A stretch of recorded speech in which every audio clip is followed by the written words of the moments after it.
بريايا وودني وودني وودني وودني كنت وأنا ونفسي كرسو نوادا حق حساسي وخصوصا natiijooyinka doorashada Soomaaliland iyo xisbiga guuleystay ee hadda hogaaminaya codka ugu badan tirintii la sameeyay ee gobolada guud ahaan Soomaaliland ee doorashadu ay ka dhacday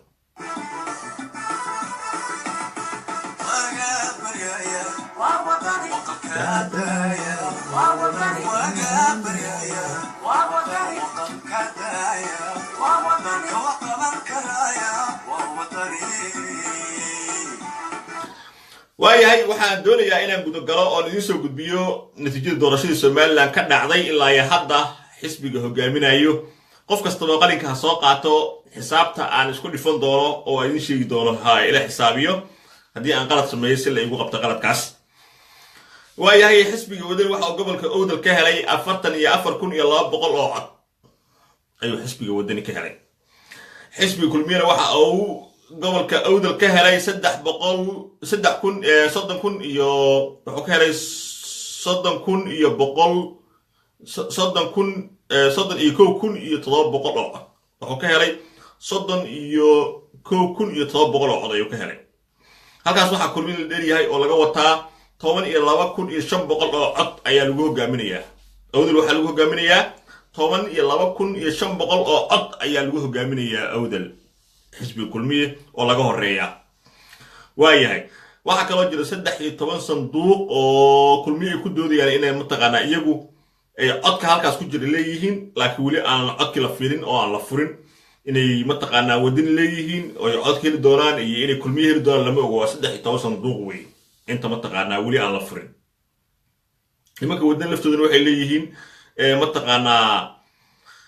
waxay leeyihiin 13 sanduuq anaga weey waa anaga oo deegaanada makaahilka laga keenay ilaahay salaadiqdaas oo codkaas anaga iska leh waxa dhahaya kuwa oo xisbiga wadani laakiin 12,500 oo cod inta la tiriyay hadda xisbiga wadani ayaa hogaaminayo waayahay aan u gudubno gobolka Maroodijeex waxa laga yaabaa in dadka qaarkii aqoonin laakiin waxa weeye gobolka ay hoos tagtay magaalada Hargeysa weeye ay Maroodijeex u bixiyeen inkastoo Hargeysa gobol ay ahayd haddana halkaas ayaa loo bixiyay mataqaana gobolka Maroodijeex da maqasho marka waa Hargeysa iyo deegaanada ku xeeran gobolka Maroodijeex waxa uu xisbiga kulmiye ka helay 102,000 oo cod ayuu ka helay 102,000 oo cod ayuu ka helay xisaabtan waxa weeye taga guddiga doorashooyinka qaar kamid ah oo saaxiibo aan nahay ayaa si hor dhaca igu yeeriyay ma marka waxa aniga iska saadaalnayo waa xogtii kama dambaystay muraaqabiinta gobolada ayaa mataqaana sidoo kale ka soo qoray oo ka xaqiijiyay guddiga doorashooyinka qaranka qaar kamid ah saaxiibano hadda magacooda aan sheegi karin maadaama iyaga uu diiday sharciyadana way ii xaqiijiyeen marka gobolka Maroodijeex uu xisbiga kulmiye ka helay 102,000 oo cod ayuu ka helay habaqlayso gobolka Maroodijeex uu xisbiga wadani isagana ka helay 67,000 oo cod ayuu ka helay 67,000 oo cod ayuu ka helay marka waxaynu isku eegaynaa 102,000 iyo 67,000 oo cod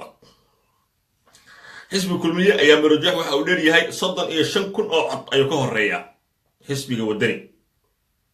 xisbiga kulmiye ayaa Maroodijeex waxa uu xisbiga kulmiye ka wadani ka horeeyaa 35,000 oo cod ayuu ka horeeyaa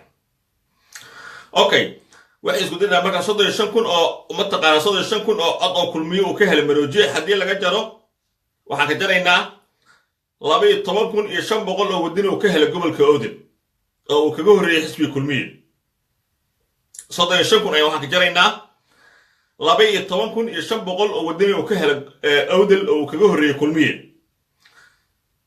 marka kulmiye waxay haystaan 22,500 oo cod waxay haystaan kulmiye oo dheeriya 22,500 oo cod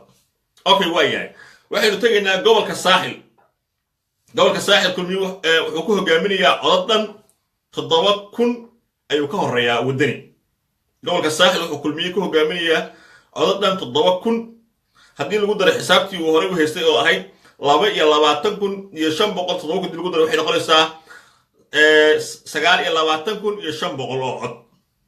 labaatan iyo sagaal kun iyo shan boqol oo dhinac kale dib loogu dhawaaqo lahjad ahaan. waayahay gobolka tagdheer wuxuu wadani ku hogaaminayaa codad gaaraya 17 kun oo cod. gobolka tagdheer wuxuu xisbiga wadani ku hogaaminayaa codad dhan 17 kun oo cod. 17 kun oo cod waxaa laga jarayaa 29 kun iyo 500 oo cod oo xisbi kulmiye haysto. waxay noqonaysaa xisaabta u harta kulmiye 12 kun iyo 500 oo cod. xisaabta markaas u haysto kulmiye waxay noqonaysaa 12 kun iyo 500 oo cod ay noqonaysaa. gobolka sanaag wuxuu xisbiga mataqaanaa wadani ku hogaaminayaa 19 kun oo cod ayuu ku hogaaminayaa. 19 kun oo cod si kale loo yiraahdo 19 kun oo cod ayuu ku hogaaminayaa. sidaas darteed waxaynu ka jaraynaa 19 kun oo cod ayaa waxaynu ka jaraynaa 12 kun iyo 500 oo cod oo xisbiga kulmiye u haystay. waxa xisbiga wadani u soo hartay 6 kun iyo 500 oo cod. 6 kun iyo 500 oo cod ayaa u soo hartay xisbiga wadani. marka halkaas sana wuxuu ka haystaa xisaabtiisii markii laga jaray inta kulmiye uu haystay wuxuu ku hogaaminayaa 6 kun iyo 500 oo cod ay ku hogaaminayaa. okay 6 kun iyo 500 oo soo wadani haysta waxaan tagaynaa gobolka Sool wuxuu xisbiga wadani ku hogaaminayaa isagana 6 kun oo cod ayuu xisbiga wadani ku hogaaminayaa. isku darka guud ee xisaabta waxa ay ka dhigan tahay inuu xisbiga wadani ka horeeyo kulmiye 12 kun iyo 500 oo cod. waxaa la sugayaa marka xisbiga wadani ayaa ilaa hadda wuxuu hogaaminayaa 12 kun iyo 500 oo cod ayuu hogaaminayaa. waxaa la sugayaa 13 sanduuq ee awdal biri lagu celin doono tirintooda in la tiriyo. 13 sanduuq ee yaalla gobolka awdal ayaa la naawilaya oo la sugayaa. xisbiga kulmiye waxay cod ka heleen habar cafaan iyo maxaa case iyo ciise. saddexdaas reedo ay ka heleen laakiin codkii habar cafaan iyo maxaa case iyo ciise waxa bareejeeyay oo la sinaaday oo ka batay waliba codadka ay ka heleen beesha makaahil. codadkaas ayaa mataqaanaa ka batay raadiyo ahaada. codadkaas ayaa mataqaanaa waxay ka bateen codadkii ay heleen maxaa case iyo ciise iyo habar cafaan ee gobolka Awdal ka heleen. codka beesha makaahil gadabuursi ayaa ka sii tira batay. maxaa kaloo dhacaya? waxaa kaloo dhacay xisbiga kulmiye waxay sameeyeen qalaasii ugu badnaa ay sameeyeen oo ah in ay xoogaan oo dadku mataqaanaa ay handadaan sidii gabar dadkii u shaqeynayay mataqaanaa wadani oo kalento gobolka Gabiley aad loogu dhibaateeyay. Gabiley oo kalento dadkii muraaqabiintii wadani waa la xirxiray. ciidankii Gabiley iyo maamulkii iyo kulli waxay la safteen Muuse Biixi la safteen. waxaa kaloo yaab leh oo Gabiley ka dhacay gudoomiye ku xigeen gobolka Gabiley Masar Cali Case ayaa yiri muraaqib ayaan ahay kulmiye ah. taasna waxa u diiday sharciga doorashada ayaa diidayo in qof gudoomiye ka ah ama gudoomiye ku xigeen ka ah maamulka oo muraaqibka gobolka noqdo. marka waxa weeye maadaama ay Gabiley tahay inta badan ay degaan reerka uu ka dhashay mataqaanaa Sacad Muusaha uu ka dhashay Muuse Biixi dadkii kale ee xisbiga wadani waxayna dhan waa la shiiday qaarkood waa la xiray muraaqibintu waa la mataqaanaa waa la handaday. waxa ka dhacday arrin fool xun laagsaas tahay ayuu cod fiican ay ka keeneen mataqaanaa xisbiga wadani. waxa kaloo jirta gudoomiye ku xigeenkii Gabiley Cali Case ayaa noqday muraaqib xisbiga kulmiye oo codka u tirinayay. taasna waxay ahayd wax uu sharciga ka soo horjeedo. dhinaca kalena Hargeysa waxa lagu weeraray oo dad gangster ah oo Muuse Biixi taageersan oo Muuse inay rumaysan soo diray ay weerareen oo ay dhaawacyo gaarsiiyeen. Ismaaciil Yare wasiirka hore arrimaha gudaha Somaliland, Faadimo Saciid gabadha xisbiga wadani mataqaanaa oo leenayso kalento iyo guud ahaan cid kasta oo lagu tuhmayay in ay xisbiga wadani la socoto oo beesha habar awal u dhaltay ayaa la weeraro la dhibaateeyay. dhinaca kalena waxaa la qabtay oo ceeb weyn ay ka taagan tahay maayarkii magaalada Hargeysa ninka loo yaqaan Sotelco oo dadkii safka ku jira dhexdooda ku iibinayay mataqaanaa codadka sidoo kale waraaqa been abuur rabay inuu ku rido meesha lagu codeynayo. marka dhawal marka laga fiiriyo xisbiga kulmiye maadaama ay yihiin xisbul xaakimkii talada hayay boob ayay wadaan. sidoo kalena Muuse dad qabbeelaysan oo qaab beeleed dadku u weerarayo u hajuumaya ayuu sameeyey waxaa jirta deegaano aananba muraaqibiinta ama wakiiladii xisbiga wadani tigin ama loo diiday inay tagaan oo xisbiga kulmiye keligii ay mataqaanaa muraaqibiintooda ka howlgalayeen dhinaca kalena marka la fiiriyo beesha habar jecloo cod fiican haysataa waxaa muuqata inaysan tartanka doorashada somaliland si xooga uga qayb gelin oo aysan intooda badan codayn marka la qiimeeyo codka laga keenay dhinaca Caynabo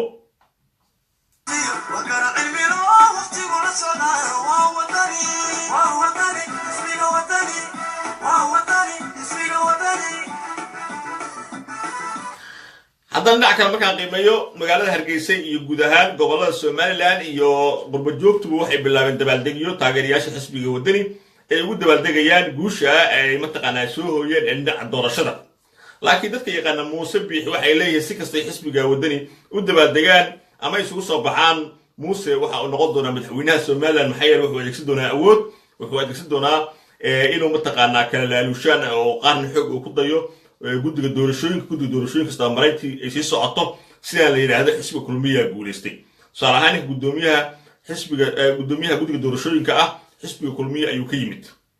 wilna waxa la rumaysan yahay inuu u janjeero maadaama maalintii doorashada ay dhacisay oo xitaa wariyaashii taageersanaa xisbiga wadani u diiday kaararka aqoonsiga ee jid marka inay helaan oo wadooyinka ay maraan maantana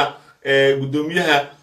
xisbiga wadani Cabdiqaadir Jirde wuxuu la kulmay beesha caalamka u gudbiyay cabashooyinkooda dhaawacyada dhacay iyo mataqaanaa waxyaabihii lagu sameeyay doorasho socotay shaqo sabaatee doorashada xiisa ay leedahay taageerayaasha xisbiga wadanina waxa ay ku dabaaldegayaan gudaha Somaliland iyo inta badan qurbaha laakiin isweydiin waxay tahay Muuse Biixi ma yahay mid sidaas sahlan ku aqbalaya in lagu guuleystay maadaama uu ku dhaadanayo horna uu astaan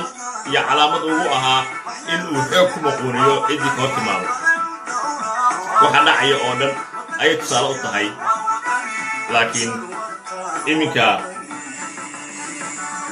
12,500 oo cod ayuu xisbiga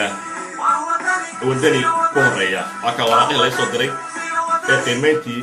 gobolada dhan oo la soo wasaaray wadahar على السوق اللي ضويش كده أمر بدو إني عياسيس حاطط شكل نواس ضويش كده أمر بدو إني عياسيس موضوع كده سيئة موضوعي